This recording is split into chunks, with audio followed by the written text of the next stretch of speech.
కుంభరాశుల course పూర్తి చేస్తే చాలు 100% ప్లేస్మెంట్ సపోర్ట్ తో సాఫ్ట్వేర్ జాబ్ మీ సొంతం. వెంటనే కోడ్ జ్ఞాన్ డెస్టినేషన్ ని సంప్రదించండి. Welcome to Suman TV. నేను మీ Suman TV Nag. According to Vedic astrology కనుక మనం చూసుకుంటే కుంభరాశి వారికి ఏ విధంగా ఉండే అవకాశం ఉంటుంది, ఎస్పెషల్లీ విమెన్కి 2025లో ఏ విధంగా ఉంటుంది అనేది ఈరోజు మనతో పాటు వేదిక్ ఆస్ట్రాలజర్ ఉమా గారు ఉన్నారు. అది వారి మాట్లాడి తెలుసుకుందాం. Hello sir. హలో నాగరాజ్ గారు. సార్, కుంభరాశి వారికి ఎస్పెషల్లీ విమెన్కి వేదిక్ ఆస్ట్రాలజీ 2025లో ఏం చెప్తుంది అండ్ వారి గుణగణాలు ఏ విధంగా ఉంటాయి సార్? ముందుగా మనం కుంభరాశి విషయానికి వస్తే ధనిష్ఠా నక్షత్రం 3-4 పాదములు, శతభిష నక్షత్రం 1-2-3-4, పూర్వభాద్ర 1-2-3 పాదాల దాకా కుంభరాశిగా పరిగణించబడతారు. అయితే ఈ కుంభరాశి వాళ్ళు ఒక విధంగా చెప్పాలంటే సక్సెస్ఫుల్ పర్సన్స్ అని చెప్పాలండి. ఎందుకంటే ద ఒరిజినల్ 11th హౌస్, అంటే డబ్బు విపరీతంగా సంపాదించేది ఎవరు అని అంటే కుంభరాశి వాళ్ళు. అంటే ఎక్కడ ఏ పని చేసినా సరే అందులో లాభాలు ఖచ్చితంగా వచ్చేస్తాయి వీళ్ళకి. సో వీళ్ళ సేఫ్ సైడ్ చూసుకుంటారు. అంటే చిన్న వయసు నుంచే వీళ్ళకి ఆ తెలివితేటలు ఉంటాయి, ఆ అమోఘమైన ప్రణాళికలు వేసే ఇవి ఉంటాయి. తర్వాత ఏంటంటే ఇండిపెండెంట్గా బ్రతకే క్యాపబిలిటీ ఉంటుంది. సో వీళ్ళు ఎడ్యుకేషన్లో కూడా 2nd and 11th lord ruled by Jupiter కాబట్టి వీళ్ళని కనుక గవర్నమెంట్ జాబ్స్కి ప్రిపేర్ చేయించిన, లేకపోతే న్యాయ వృత్తులు అంటే అడ్వకేట్స్ అవ్వచ్చు, జడ్జి అవ్వచ్చు, ఇలాంటి సంబంధించిన వృత్తులు అవ్వచ్చు, లేకపోతే బెస్ట్ లెక్చరర్స్ దేంట్లో ఉంటారంటే కుంభరాశిలో ఉంటారండి. ప్రొఫెసర్స్ అవ్వచ్చు, పిహెచ్డీ చేసి అందులో ఆరితేరిపోయినటువంటి విద్యావేత్తలు అవ్వచ్చు, వీళ్ళందరూ కూడా కుంభరాశికి సంబంధించి ఉంటారు. అయితే ఇంకా కుంభరాశిలో మనం చెప్పాలంటే 12th లార్డ్ కూడా శని అవుతాడు. దానివల్ల ఏంటంటే వీళ్ళు అనుకోని సంఘటనల్లో లిటిగేషన్లు ఇరుక్కుంటారు. సో 12వ స్థానంలో శని కాబట్టి చాలా జాగ్రత్తగా ఉండాల్సింది ఏంటంటే ఆరోగ్యపరంగా జాగ్రత్తగా ఉండాలండి. ఆరోగ్యపరంగా దేనికి జాగ్రత్తగా ఉండాలి? వెన్నుపూసకు సంబంధించిన విషయాల్లో చాలా జాగ్రత్తగా ఉండాలి. జాయింట్ పెయిన్స్ అవ్వచ్చు. తర్వాత 6th లార్డ్ రూల్డ్ బై చంద్రుడు కాబట్టి జాగ్రత్తగా ఉండాల్సిన అంశము respiratory problems, digestion, acidity, gastric trouble, ఇవన్నీ కూడా చాలా ఖచ్చితంగా ఉంటాయి కుంభరాశి వాళ్ళకి. సో ఆ విషయంలో చాలా జాగ్రత్తగా ఉండాలి. ఫుడ్ ఇంటేక్ అనేది చాలా జాగ్రత్తగా చూసుకోవాలి. అదేవిధంగా వీళ్ళ మ్యారీడ్ లైఫ్ చూస్తే వీళ్ళకి ఆడవాళ్ళకైతే కుంభరాశి వాళ్ళకి ఆడవాళ్ళకి మ్యారీడ్ లైఫ్లో ఇష్యూస్ వస్తాయండి. ఒకవేళ ఇష్యూస్ వచ్చినప్పటికీ కూడా వచ్చినటువంటి హస్బెండ్ ఎక్కువ గవర్నమెంట్ జాబ్ కానీ, ఆథరైజ్డ్ కంపెనీ నుంచి రావడం కానీ, లేకపోతే సెక్యూర్డ్ జాబ్లో ఉండడం కానీ, ఖచ్చితంగా అతను ఒక సెటిల్డ్ పర్సన్ వచ్చే అవకాశాలు చాలా ఎక్కువ ఉంటాయి కుంభరాశి స్త్రీలకి. కాబట్టి నేను చెప్పేది ఏంటంటే కుంభరాశి స్త్రీలకి పెళ్లి చేసుకునే ముందు జాతకాలు తప్పకుండా చూపించుకోవాలి. ఒకవేళ ఇన్ జనరల్గా వీళ్ళకి లగ్న రూల్డ్ బై సాటర్న్ కాబట్టి వీళ్ళు నా మాటే వినాలి అనేటువంటి కాస్త పంతం ఉంటుంది. షార్ట్ టెంపర్ పర్సన్స్ అంటారు కదా, అంటే వెంటనే కోపం వస్తుంది వీళ్ళకి. సో ఒక 5 నుంచి 10 నిమిషాలు 15 నిమిషాలు ఉంటుంది, తర్వాత మళ్ళీ వెంటనే తగ్గిపోతుంది. ఈ 5-10 నిమిషాల్లో మాత్రం విధ్వంసమే. అదేవిధంగా ఈ కుంభరాశిలో ఒక నక్షత్రం ఉంటుందండి, శతభిషం. సో అదైతే ఇంకా చెప్పక్కర్లేదు, భరించలేము దాన్ని. సో వాళ్ళ మాట నగ్గాలి తప్ప పక్కన వాళ్ళ మాట వినరు వాళ్ళు. అది చదువులో అవ్వచ్చు, జీవితంలో అవ్వచ్చు, ఎక్కడైనా అవ్వచ్చు. అదేవిధంగా వీళ్ళకి అష్టమాధిపతి అయినటువంటి బుధుడు సంతానం కూడా ట్విన్స్ అవ్వచ్చు, లేకపోతే ఆడ సంతానం పుట్టడానికి ఎక్కువ అవకాశాలు ఉంటాయి. అష్టమాధిపతి కూడా బుధుడు అయ్యాడు కాబట్టి జాగ్రత్తగా ఉండే సంతాన సమస్య కూడా వచ్చే అవకాశాలు ఉంటుంది. సో ఫస్ట్ ప్రెగ్నెన్సీ ఫెయిల్ అవ్వడం కానీ ఇలాంటి అవకాశాలు చాలా ఎక్కువ ఉంటాయి. సో కింద మనం మాట్లాడుకున్నది ఆరోగ్య సమస్యలు కూడా ఉన్నాయి. సో ఆరోగ్య సమస్యలు సంతానానికి కూడా ఎలాంటి సంబంధించి చిన్న వయసులో ఉంటే స్త్రీలు కుంభరాశి వాళ్ళు చాలా జాగ్రత్తగా ఉండాలి. సంతానం పుట్టిన తర్వాత వీళ్ళకి అదృష్టం కలిసి వస్తుంది. ఆడ సంతానం పుడితే ఎస్పెషల్లీ విపరీతమైన అదృష్టం పడుతుంది స్త్రీలకి. అదేవిధంగా భాగ్య. సో వీళ్ళకి ఏంటంటే శుక్రుడు మంచి యోగకారకుడు అవుతాడండి. అంటే వీళ్ళు ఏదైనా సరే ఒక రకమైనటువంటి కన్స్ట్రక్షన్ ఫీల్డ్లోకి వెళ్ళినా, అంటే ఆడవాళ్ళ కెరీర్ పరంగా కన్స్ట్రక్షన్ ఫీల్డ్లోకి వెళ్ళినా, రియల్ ఎస్టేట్ చేసినా, లేకపోతే మ్యానుఫ్యాక్చరింగ్ యూనిట్స్ చేసినా, అంటే మళ్ళీ 10th లార్డ్ కుజుడు అవుతాడు కాబట్టి మ్యానుఫ్యాక్చరింగ్ యూనిట్స్ చేసినా, లేకపోతే క్రియేటివ్గా వీళ్ళు ఏం చేసినా, అంటే వీళ్ళ ఉద్యోగానికి క్రియేటివ్గా అన్ని విధాలుగా ఉంటారు. బెస్ట్ అడ్మినిస్ట్రేటర్స్ ఎవరు ఉంటారంటే కుంభరాశి వాళ్ళు. ఎలా సార్ మ్యారిటల్ రిలేషన్ ఎలా ఉంటుంది వీళ్ళకి? మ్యారిటల్ రిలేషన్ ఆల్మోస్ట్ ఒక 70-30 అండి. ఎందుకంటే 7th lord ruled by Ravi కదా, ఆడవాళ్ళకి 7వ స్థానం రవి. 70-30 అంటే 70% బాగుంటుంది, 30% ఖచ్చితంగా ఇబ్బందులు ఉంటాయి. కుంభరాశి స్త్రీలకి ఖచ్చితంగా మ్యారీడ్ లైఫ్లో ఇష్యూస్ ఉంటాయి.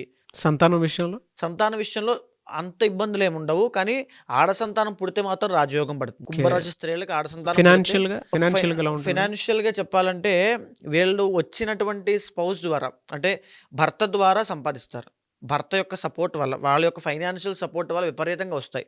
2025లో ఎలా ఉంటుంది సార్ వీళ్ళకి? ఇక్కడ 2025 అనే విషయం వస్తాయండి, 2 విషయాలు జరగబోతున్నాయండి. శని మార్చి 30 తర్వాత మీనంలోకి వెళ్ళబోతున్నాడు. 30 సంవత్సరాల తర్వాత. సో, అది వీళ్ళకి సెకండ్ హౌస్ అవుతుంది. సో, దీనివల్ల ఆశలు పెరిగిపోతాయి. నాకు ఆ జాబ్ వచ్చేస్తది, ఈ జాబ్ వచ్చేస్తది. అక్కడ డబ్బులు పెడితే నాకు డబ్బులొచ్చేస్తాయి. సో, అది ఇది అంటే ఆశలు నిరాశ అయిపోవడం లాంటివి జరుగుతాయి. కొత్తగా అప్పులు చేసేటువంటి ధన సంబంధిత విషయాల్లో ఇబ్బందులొస్తాయి. ఆర్థిక సమస్యలొస్తాయి. ఈ విషయంలో జాగ్రత్తగా ఉండాలి. మాట అండి. కుంభరాశి స్త్రీలకు నేను చెప్పేదేంటంటే, మార్చి 30 తర్వాత మాట్లాడే మాట విషయంలో చాలా జాగ్రత్తగా ఉండాలి. ఎందుకంటే సెకండ్ హౌస్‌లోకి శని రాబోతున్నాడు. వాక్కు స్థానము. తర్వాత కాళ్ళకి ఏదైనా పని వీళ్ళు ఫర్ సపోజ్ ఏదైనా ఒక గోల్ పెట్టుకున్నారనుకోండి, అది దగ్గరకి వచ్చినట్టు ఉంటుంది కానీ అది చేతికి రాదు. రాదు, వెళ్ళిపోతుంది వెనక్కి. కాబట్టి శనికి సంబంధించి మీరు హోమం కానీ, లేకపోతే శని ఆరాధన కానీ చేస్తే, ఆ శని దోషం పోవడం వల్ల చాలా తొందరగా గట్టినవుతారు. అదేవిధంగా మే 18వ తారీఖు తర్వాత మీనంలో ఉండేటువంటి రాహు కుంభంలోకి వస్తున్నాడు. సో, దీనివల్ల లగ్నంలో రాహు ఉండడం వల్ల ఇందాక నేను ఏది చెప్పానండి, మార్చి 30 తర్వాత శని వచ్చిన తర్వాత తిరుగుతారు, విపరీతంగా ప్రయత్నం చేస్తారు కానీ వచ్చినట్టుగా వచ్చి వెనక్కి వెళ్ళిపోతుందని చెప్పాను కదా, సేమ్ ఫలితం లగ్నంలో రాహు అండి. సో, విపరీతంగా తిప్పుతాడు. అంటే ఈ వ్యక్తులు కుంభరాశి వాళ్ళు మే 18వ తారీఖు తర్వాత విపరీతంగా కష్టపడతారు. వీళ్ళ కష్టానికి ఎలాంటి లోపం ఉండదు. కానీ రిజల్ట్ రావడం మాత్రం చాలా ఆలస్యం అవుతుంది. చాలా ఇబ్బందులు పడతారు. సో, మీరేమీ కంగారు పడద్దు. చాలా స్ట్రాంగ్‌గా ఉండండి. ఖచ్చితంగా రిజల్ట్స్ వస్తాయి. సో, శని, రాహులు ఇద్దరు కూడా బ్యాడ్ పొజిషన్‌లో ఉన్నారు కాబట్టి కాస్త జాగ్రత్తగా ఉండాలి. ముఖ్యంగా జాగ్రత్తగా ఉంటే లగ్నంలో రాహు వస్తున్నాడు. సో, లగ్నంలో రాహు దేని మీద ఎఫెక్ట్ చూపిస్తాడంటే శరీరం విషయంలో అండి. ఫిజికల్‌గా ఆరోగ్య సమస్యలు తీసుకొచ్చి పెడతాడు. ఇప్పటిదాకా వాళ్ళకి జన్మశని నడిచింది. సో, ఆరోగ్యపరంగా ఫోకస్ చేశాడు. సో, లగ్న రాహు కూడా ఆరోగ్యం మీద ఇబ్బంది పెడతాడు. కాబట్టి ఏ మంత్లో ఎలా ఉండొచ్చండి అది? ఏ మంత్లో ఎలా ఉంటుందంటే, ఉదాహరణకి గురుడు ఉన్నాడండి. ఇప్పుడు మే 15వ తారీఖు తర్వాత మిథునంలోకి వెళ్ళబోతున్నాడు. మిథునం వచ్చేసి పంచమ స్థానం అవుతుంది వీళ్ళకి. సో, పంచమ స్థానంలోకి అంటే మే 15వ తారీఖు వెళ్ళిన తర్వాత గురుబలం ఎక్సలెంట్‌గా ఉంటుందండి. ఎవరికి? కుంభరాశి వాళ్ళకి. ధనం విషయంలో, డబ్బు విషయంలో చూసుకోవాల్సిన పనుండదు. ఇప్పటిదాకా రానటువంటి గుర్తింపు అవి వస్తాయి. ఒక పక్క శని, రాహులు ఇద్దరు కూడా యాంటీగా ఉండడం వల్ల అవన్నీ కూడా ఆగిపోతాయి. అంటే ఎలా చెప్పాలి, మిక్స్డ్ ఫలితాలుంటాయి. సో, ఎప్పుడైతే అక్టోబర్ తర్వాత ఈ గురుడు కర్కాటకంలోకి వెళ్తున్నాడో, 6th హౌస్‌లోకి వస్తాడో, అక్కడి నుంచి వీళ్ళ డెవలప్‌మెంట్ కాస్త ఆగుతుంది. ఓకే. సో, ఇక్కడ మీకు గురుబలం చాలా బాగుందండి. కుంభరాశి స్త్రీలకి గురుబలం చాలా బాగుంది. ఎక్సలెంట్‌గా ఉంది. జాతకంలో గురుడు బాగున్నాడంటే ఇంకెవరు బాలేకపోయినా పర్వాలేదు. కానీ శని, రాహులు బాలేదు కాబట్టి వీళ్ళ ఎఫెక్ట్ మేజర్‌గా హెల్త్ మీద ఉంటుంది కాబట్టి హెల్త్ విషయంలో చాలా జాగ్రత్త తీసుకోవాలి. హెల్త్ కాన్సంట్రేట్ చేసుకుంటూ వీళ్ళ ఫోకస్ డీవియేట్ అవ్వకుండా చూసుకుంటే సక్సెస్ ఖచ్చితంగా కుంభరాశి వాళ్ళకి వస్తుంది. ఓకే. అండ్ జనరల్‌గా సార్ వీళ్ళకి దోషాలు ఏమి ఉండే అవకాశం ఉంటుందండి? దోషం వచ్చేసి మ్యారిటల్ లైఫ్ ఇష్యూస్ అండి. ఎందుకంటే మేజర్‌గా కుంభరాశి వాళ్ళు బాధపడేది ఈ ఇష్యూ మీదే. తర్వాత కర్కాటక రాశి కూడా సేమ్ అండి. అదేవిధంగా ఈ కుంభరాశి కూడా సేమ్. ఎందుకంటే 7th లార్డ్ రవి అవుతాడు కదా! అది మగవాళ్ళకైతే ఇబ్బంది ఉండదు. కుంభరాశి స్త్రీలకి మాత్రం మ్యారిటల్ లైఫ్ ఇష్యూస్ వస్తాయి. సో, ఆ విషయంలో చాలా అంటే జాగ్రత్తగా ఎవరు ఎక్కువగా గొడవలు చేసే అవకాశం ఉంటుందా? అంటే గొడవలంటే బేస్డ్ ఆన్ ఇండివిడ్యువల్ జాతకం కూడా ఉంటుందండి. కానీ శతభిష నక్షత్రం వాళ్ళ స్త్రీలకైతే ఖచ్చితంగా వాళ్ళ ప్రవర్తన వల్ల కాస్త ఇబ్బందులొస్తాయి. వాళ్ళ బిహేవియర్ వల్ల, వాళ్ళ మాట తీరు వల్ల, లేకపోతే అంటే కొంతమందికి వ్యసనపరులు కూడా ఉంటారు. శతభిష నక్షత్రంలో పుట్టినటువంటి అమ్మాయిలు వ్యసనపరులు ఉంటారండి విపరీతంగా. అనవసరమైన గొడవలు, లిటిగేషన్స్‌లో ఇరుక్కోవడము, పంచాయతీలు పెట్టడం, 10 మంది మధ్యలో అనవసరమైన అగౌరవ పేరు తెచ్చుకోవడము, ఇవన్నీ కూడా వాళ్ళు ఫేస్ చేస్తారు శతభిష నక్షత్రం వాళ్ళు. ఎందుకంటే శని, రాహు కాంబినేషన్ కాబట్టి. ఆరోగ్య సమస్యలు కూడా అంతే. ప్రాణాంతకమైన ఆరోగ్య సమస్యలు వచ్చే అవకాశాలు ఎక్కువగా ఉంటాయి. సో, బేస్డ్ ఆన్ ఇండివిడ్యువల్ ఇది ఒక బ్లూ ప్రింట్ అండి. సో, దీని మించి పైన జరగచ్చు, దీని తక్కువ కూడా జరగచ్చు. బేస్డ్ ఆన్ ఇండివిడ్యువల్ జాతకం మీద ఆధారపడి ఉంటుంది.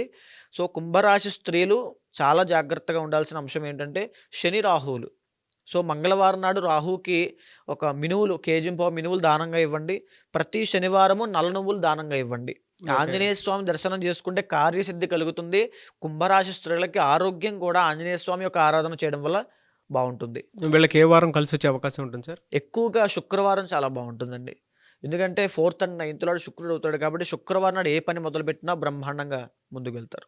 Anyways thank you so much Uma గారు.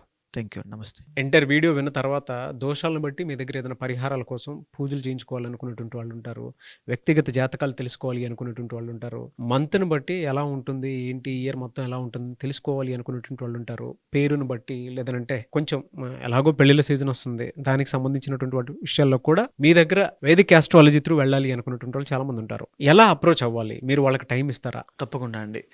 సో ఇప్పుడు మనం మాట్లాడుకునే 12 రాశుల స్త్రీలకు ఎలా ఉంటుంది, 2025 వాళ్ళ గుణగణాలు ఇవన్నీ కూడా మనం గోచార ఫలితం ఆధారంగా మనం చెప్పడం జరిగిందండి, ఒక బ్లూ ప్రింట్ లాగా. అయితే వాళ్ళ జీవితంలో వచ్చేటువంటి పరిస్థితులైనా సంఘటనలైనా మిగతా 60% డిసైడ్ చేసే ఇండివిజువల్ జాతకం మీద కూడా ఆధారపడి ఉంటుంది. ఖచ్చితంగా దాన్ని కూడా గమనించాలి. ఎప్పుడైతే దాన్ని గమనించి దీంతో సమన్వయం చేసి మనం పరిహారం ఆచరించామనుకోండి, తప్పకుండా నెరవేరుతుంది. ఏ పనైనా ఏ కోరికైనా సరే ఒక పరిహారం, ఒక రెమెడీ ఖచ్చితంగా ఉంటుంది.